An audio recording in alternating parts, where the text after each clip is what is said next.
Bom, e a saúde mental tem sido um tema muito discutido durante esse período de quarentena. E agora, com a flexibilização, muitas pessoas estão vendo luz no fim do túnel onde não tem. E a gente conversa sobre isso agora com a psiquiatra Camila Magalhães.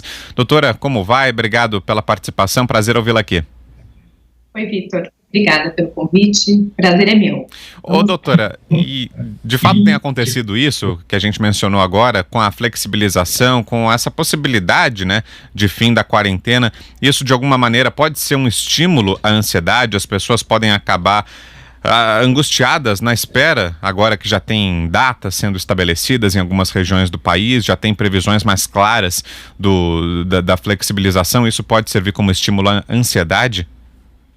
Sim, Vitor, na verdade, desde o início do processo, várias fases de ansiedade, ou seja, as pessoas na fase da adaptação à quarentena, a notícia de que era um vírus perigoso, ao isolamento social, depois disso, as preocupações quanto ao futuro, quanto ao trabalho, quanto à real periculosidade do vírus, as discussões que não são apenas do ponto de vista sanitário, mas que também englobam aspectos da saúde, aspectos políticos, aspectos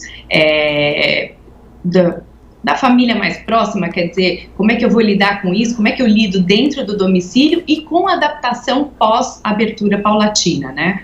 Eu acho que é muito importante, para lidar com a ansiedade, a gente tem de promover para as pessoas boa informação o tempo todo, quer dizer, o desencontro, o excesso de informação, uma disseminação de informações que não são adequadamente verificadas pelas pessoas que tem trazido, de certa forma, muita angústia, né? Então, a gente tem pedido para que as pessoas compreendam que a ansiedade faz parte do processo, obviamente que diante desse cenário desconhecido, até mesmo do medo que as pessoas têm de contrair o vírus, ou alguém da sua proximidade contrair o vírus, mas mais do que isso, e se eu não saio? E se eu não retomo minha vida? Quais são os outros riscos pelos quais eu passo em termos de retorno à minha vida financeira, ao meu trabalho?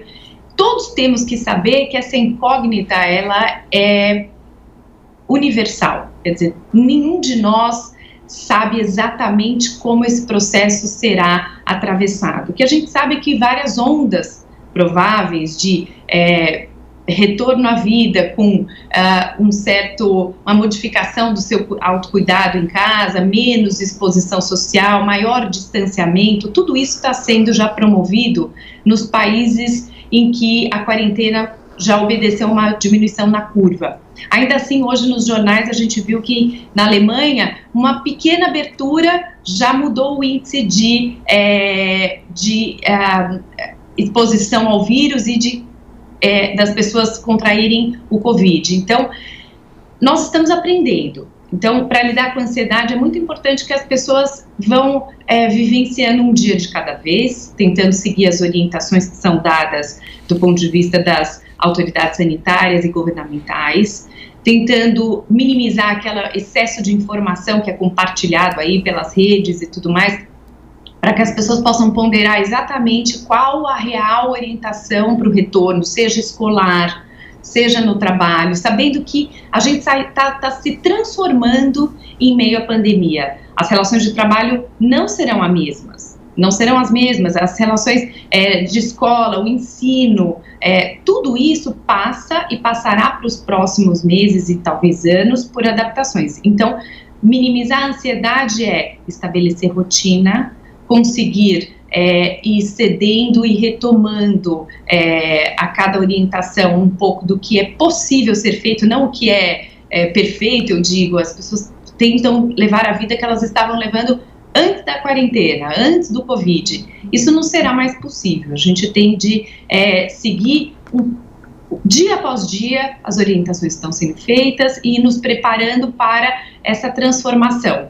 Eu acho que basicamente isso é algo que a gente tem de ficar atento, mas que é natural que muitas pessoas fiquem mais angustiadas. Inclusive a própria OMS referiu como sintomas naturais de uma pandemia inclusive por aprendizados que se teve com a pandemia de 1918, é que as pessoas tenham naturalmente oscilações de humor, maior irritabilidade, dias em que elas estão mais ansiosas do que de costume, noites mais mal dormidas do que de costume, e quem tinha transtornos mentais, tipo depressão, ansiedade, seja de qual for natureza, antes de tudo isso, tiveram uma exposição maior à retomada de sintomas. Então, essas pessoas, de fato, precisam ficar atentas para a necessidade de pedido de ajuda. Então, o que a gente está lidando agora esses sintomas são naturais, e quando eles se agravam, ou seja, essa ansiedade deixa de ser algo que a gente se adapta a tanta mudança, o indivíduo fica com sintomas de palpitação, mal-estar, angústia, choro frequente, insônia que de fato ela se instala na vida da pessoa, ela não consegue mais ter qualidade naquilo que ela fazia antes, então não consegue ter concentração no trabalho, está mais irritado com os filhos, está se tornando até agressivo, né, muitas vezes verbalmente, e alguns casos que a gente tem visto fisicamente também, o que tem sido um grande problema desse momento, ou até abusando de substância, abusando do álcool. Cuidado, é momento de refletir, parar e buscar ajuda. De repente, doutora, quais algumas dicas para poder conseguir enfrentar melhor o momento presente, não só ficar esperando a pandemia passar, os meses passarem, né? Por exemplo, assistir comédias, procurar vídeos que te façam dar risada, sorrir, organizar brincadeiras, desligar um pouquinho do excesso de notícias, principalmente aquelas que não trazem tanta credibilidade. Podem ser algumas saídas para tentar manter a esperança de que vamos superar esse momento e que dias melhores virão realmente?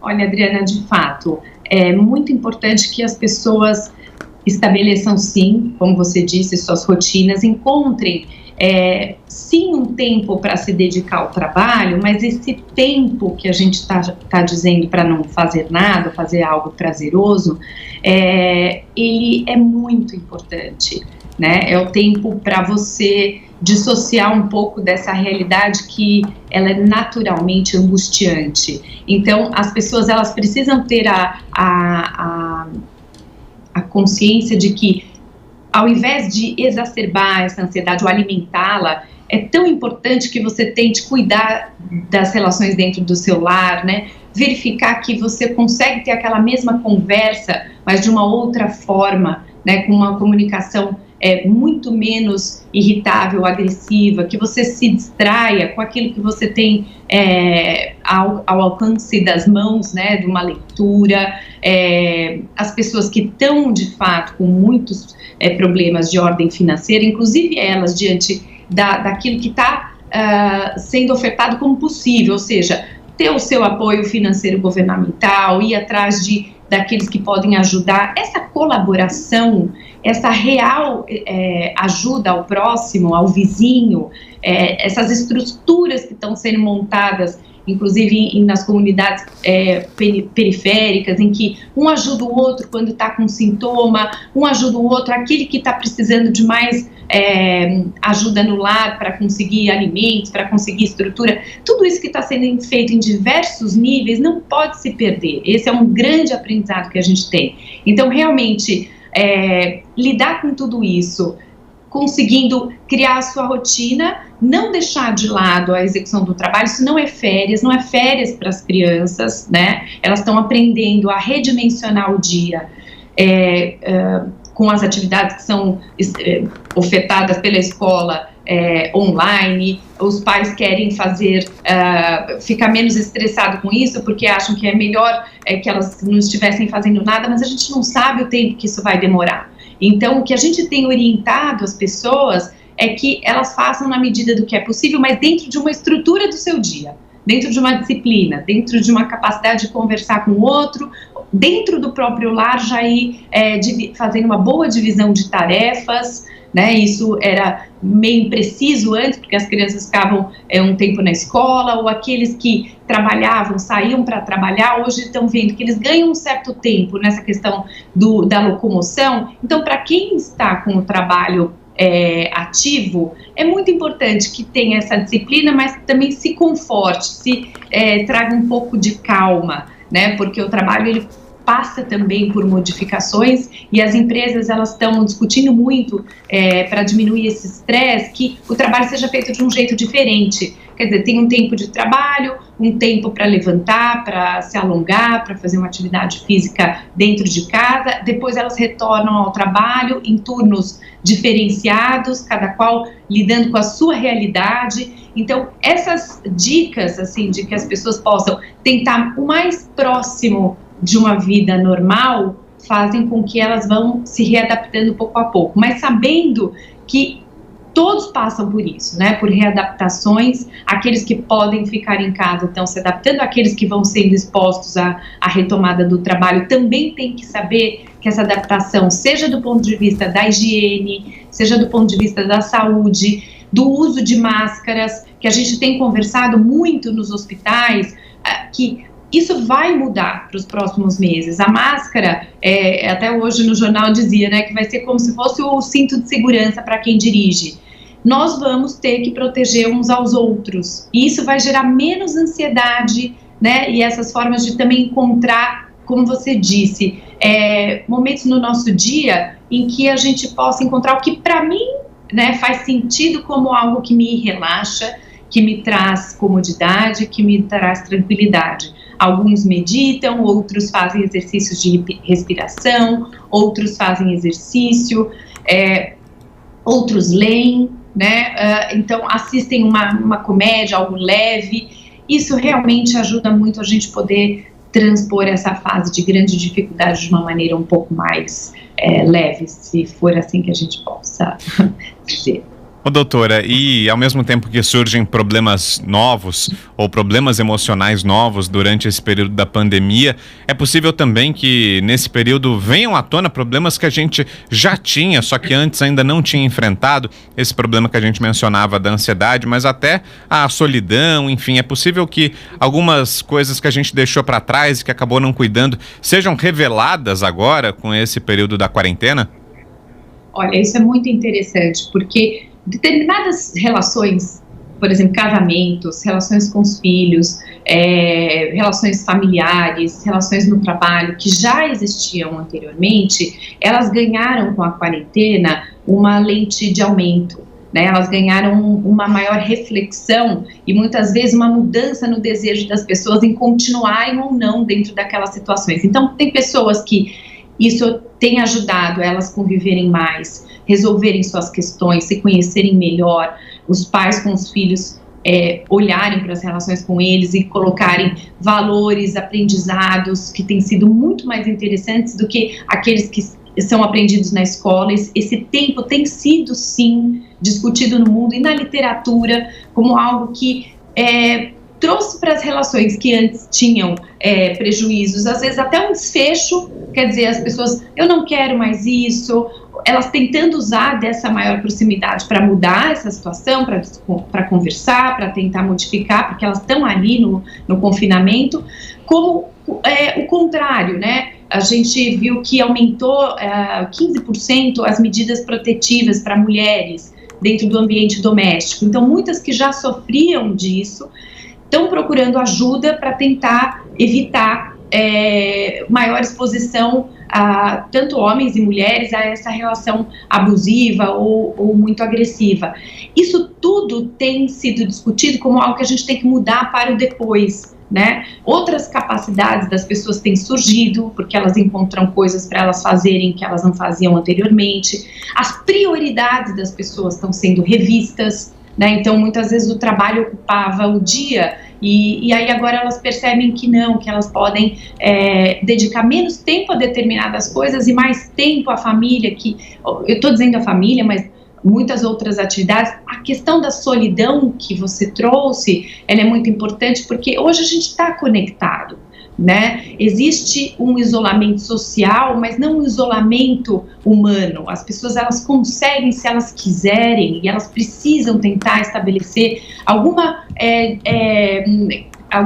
disciplina também de aproximação daqueles que elas das pessoas que elas gostam. Isso também ficou mais forte na quarentena, quer dizer, relações que elas tinham uma importância, das pessoas se procurarem, delas perceberem que elas não estão sozinhas, nós não estamos sozinhos. A gente tem que promover boas conversas, tentar encontrar, seja via eletrônica, que seja, que tem sido muito eficaz, uma boa conversa. Então, essa ideia da solidão, ela difere muito do conceito que a gente chama de solitude, né? Solitude, assim, a gente tem de saber ouvir o nosso silêncio, a gente tem de saber conviver com as nossas angústias, com os nossos pensamentos, com as nossas vontades, e isso tudo é solitude, ou seja, é um aspecto importante humano para a gente transpor dores, para a gente transpor preocupações, que a gente aprender a conviver com a gente mesmo, a gente aprender a entender o que está nos deixando muito ansioso. Se a gente está muito ansioso, não é atuar, quer dizer, começar a ir atrás de saúde, fazer mais exames. Tem pessoas que estão fazendo, que tem recursos aí, fazendo exame para Covid com frequência. Isso é um absurdo, né? A pessoa tem que ter uma escuta para o que ela está sentindo, para o que ela quer modificar. Então, realmente, a gente vai sair, sim, transformado disso. Para que isso seja algo positivo, a gente tem que estar atento para a conversa com as pessoas que a gente gosta, para não estarmos sozinhos, né? Para uma postura que ela não é vitimista, não adianta a gente se vitimizar. A gente tem que, pelo contrário, aprender a estender a mão para o outro, falar com aquela pessoa que está sozinho, dar apoio para um idoso, né? Essa cultura que no passado estava do individualismo muito forte, né? Eu vou atrás do que eu gosto, eu vou atrás da minha profissão, eu vou atrás do meu desempenho, a cultura do desempenho, a cultura da felicidade. Eu acho que está dando espaço agora para a cultura de um questionamento, de uma colaboração e de um cuidado. Se nós tivermos uma leitura positiva sobre isso, a gente realmente vai fazer muitas modificações, porque a gente vai conseguir evitar o vazio, né? Uma coisa é você ter aquele tempo só para você, para não fazer nada, mas não você deixar o seu dia um completo vazio e solitário, porque isso sim abre espaço para depressão, né? Abre espaço para você ficar ruminando o mundo ou só com o que ele tem de difícil, só com o que ele está nos trazendo de crítica das nossas limitações, né? Do controle que eu digo que a gente não tem perante a vida, que obviamente não temos, a gente tem que se proteger, mas para isso a gente tem de cuidar dessas regras de convívio, do apoio mútuo, praticar essa escuta, né? Ouvir aquelas pessoas que são mais vulneráveis. Tem muitas pessoas que estão em grande vulnerabilidade, a gente não pode deixar de cuidar disso, né, daqueles que estão perto da gente, e que nós somos seres sociais, né, nós somos vinculados emocionalmente. Então, numa pandemia, numa crise sanitária como essa, eu creio que a real transformação que a gente pode ter do ponto de vista de saúde mental é sair daquela cultura anterior individualista e expandir nosso olhar para o outro. Aí nós não vamos estar sozinhos se nós realmente cuidarmos desse novo empenho, né, social, sairmos dessa rivalização que se tem de ideias, e seja em qualquer cenário que a gente vê, e o político mostra muito isso para a gente, não entrando nesse aspecto, mas apenas mostrando que as famílias estavam em brigas, em discussões. Conversas não são feitas assim, dessa maneira, por mensagens e tal. As pessoas estão percebendo que mesmo que distantes, se elas quiserem ter algo que contribua com o outro, ela pode fazer uma conversa usando o meio virtual, mas para ser uma conversa, para que elas tenham um real desejo de trocar e aprender com o outro, e não ganhar uma batalha, né, uma disputa de opiniões e coisa e tal. Então, mesmo dentro da quarentena, a gente tem que ficar atento se as pessoas não estão seguindo esse modelo, né?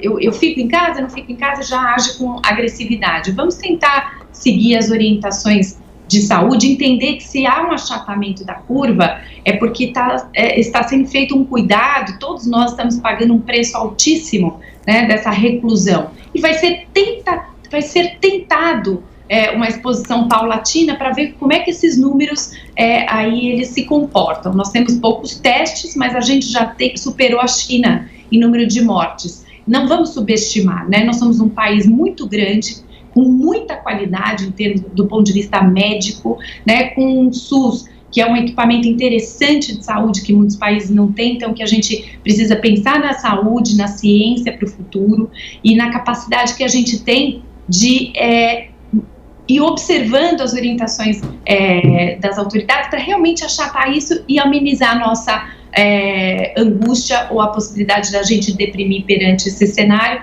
fazendo aquilo que nos é orientado de modo embasado, né, cientificamente, e modo cuidadoso, para que a gente saia disso melhor, já que as perdas são muito tristes e infelizmente, para esse vírus, inevitáveis. Ok, essa então a psiquiatra Camila Magalhães, nesse nosso bate-papo sobre saúde mental. Obrigado, viu, doutora Camila, pelas informações, esclarecimentos. Muito bom ouvi-la, viu? Bom dia. Eu que agradeço poder trocar com vocês. Bom dia para vocês. Um abraço.